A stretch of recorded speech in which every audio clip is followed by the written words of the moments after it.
Quão amável, ó Senhor, é vossa casa. Salmo 83. Um bom dia. Em nome do Pai, do Filho e do Espírito Santo. Amém. Recorramos sempre à poderosa intercessão de Maria Santíssima, nossa Mãe, e de São José, o Justo. Na liturgia de hoje celebramos o ofício de memória de Santa Escolástica, irmã de São Bento, e é celebrada como ícone da vida contemplativa e da primazia do amor sobre toda norma exterior.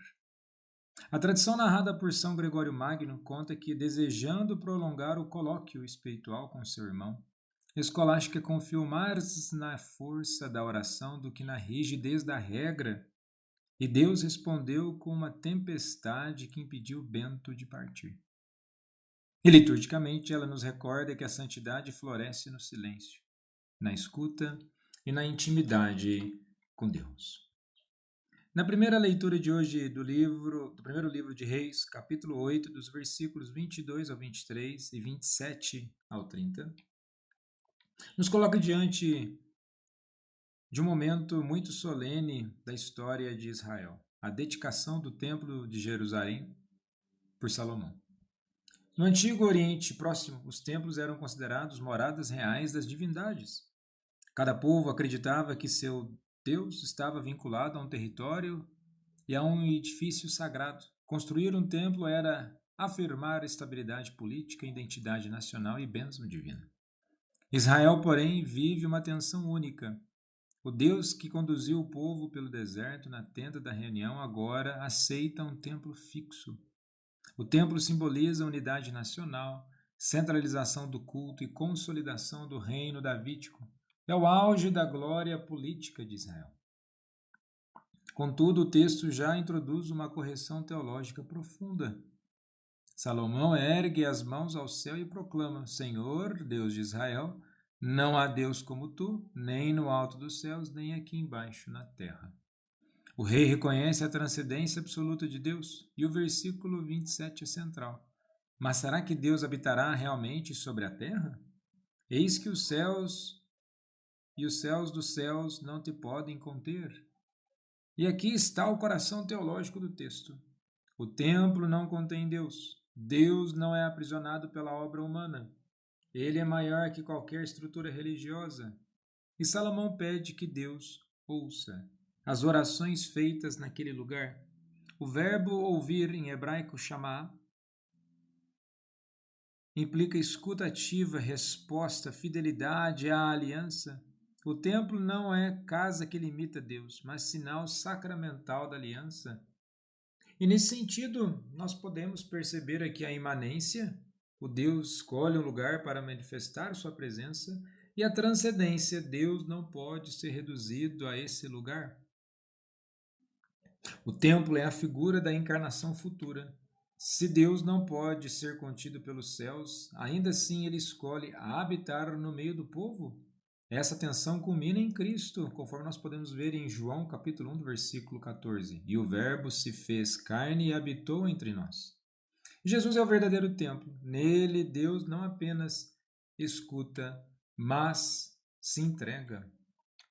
E no Evangelho de hoje, em Marcos, capítulo 7, dos versículos 1 ao 13, nos apresenta um confronto entre Jesus e os fariseus acerca das tradições dos antigos. O tema central é a pureza ritual. No judaísmo do século I, a pureza não era apenas questão de higiene, mas identidade religiosa. Lavar as mãos, purificar utensílios e observar prescrições alimentares eram práticas que distinguiam Israel das nações pagãs. Após o exílio na Babilônia, essas tradições se tornaram ainda mais rigorosas, como forma de preservar a fé e evitar nova corrupção espiritual. Os fariseus não eram simplesmente hipócritas, eram homens profundamente zelosos pela lei. O problema não era a tradição em si, mas sua absolutização. O gesto de lavar as mãos antes das refeições não estava explicitamente na lei mosaica para todos, mas fazia parte da chamada tradição dos anciãos, interpretação oral que buscava aplicar a lei no cotidiano. Jesus então toca numa questão delicadíssima. Quando a tradição humana obscurece o mandamento divino. E o texto se organiza em 3 movimentos. A acusação. Os fariseus perguntam por que teus discípulos não seguem a tradição dos antigos. A acusação não é a quebra da lei escrita, mas da tradição interpretativa. O segundo movimento, a resposta profética de Jesus. Este povo me honra com os lábios, mas seu coração está longe de mim. A palavra coração cardia, na mentalidade bíblica, significava o centro da pessoa, a inteligência, a vontade e decisão. O problema não é externo, é interior. E Jesus denuncia a inversão. Vocês deixam o mandamento de Deus para se apegar às tradições humanas. E o terceiro movimento, que é o exemplo do Corban, uma oferta consagrada ao templo. Ninguém podia declarar seus bens como oferta a Deus, e assim se eximir de sustentar os pais. Formalmente religioso, essencialmente injusto. E aqui está o escândalo: usar Deus para justificar a quebra do 4º mandamento. Jesus revela que uma prática aparentemente piedosa pode esconder dureza de coração. E esse texto não é um ataque à tradição legítima. A própria fé cristã vive da tradição apostólica, mas uma crítica à tradição que perde sua fonte divina. E aqui Jesus revela que Deus não quer culto separado da justiça. A pureza que ele busca é interior. A religião não pode substituir a conversão. A lei não é abolida, é purificada, aperfeiçoada. Jesus não elimina o culto, ele o reconduz ao coração. E aqui aparece a transição do antigo para o novo. A verdadeira impureza não vem de fora, mas de dentro. E com isso, é preciso realmente ficarmos atentos à nossa própria forma de entender a espiritualidade. E com isso, no fechamento do Evangelho, nós podemos refletir que defender costumes religiosos e negligenciar a caridade é algo complexo. Cumprir ritos sem conversão interior? Qual que é o sentido, então, do rito se não há conversão?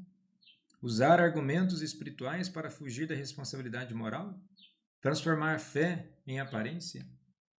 Então, nesse sentido, é preciso realmente perceber que não dá para viver de fé de aparência ou de discursos inflamados, mas o coração endurecido. Quantos defendem tradições, mas não perdoam? Quantos falam de Deus, mas ignoram os pais, os pobres, os necessitados? O problema nunca foi lavar as mãos, conforme está no Evangelho de hoje. O problema é ter as mãos limpas e coração sujo. E podemos nos perguntar, nas palavras de Jesus no dia de hoje: minha oração nasce do coração ou apenas dos lábios? Minha prática religiosa me torna mais misericordioso? Estou usando Deus para justificar o meu ego? A tradição é bela quando conduz ao essencial. Torna-se perigosa quando substitui o essencial.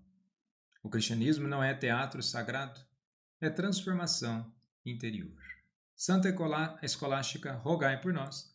Jesus, manso e humilde de coração, fazei o nosso coração semelhante ao vosso.